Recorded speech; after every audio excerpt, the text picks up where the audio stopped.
No joo, nyt oltiin kyllä jännän äärellä.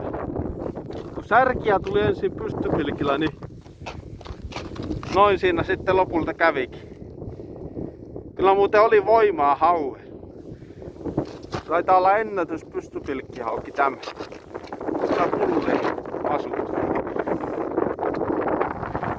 On kyllä hyvä hauhe. Siinä on taas lähiruokaa. Ai jet. Kyllä nyt kelpaa. Kylmä tuuli kyllä on. Mutta ei haittaa, kun se oli tommonen hyvä ruokakala. No mikäs siinä?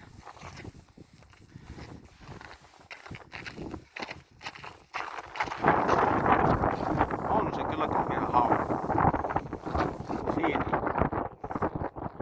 Kyllä mua sitten jännitti kovasti, kun monta kertaa juostaan viemään, kun ei yhtään tiedä mitä se siima oli suussa.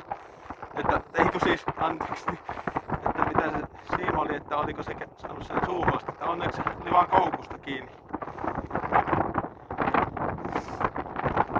Välillä meinasi nostokoukkuunkin sotkeutua tuo siima, onneksi ei käynyt sillä lailla, mutta jos pian ollut siima. No joo.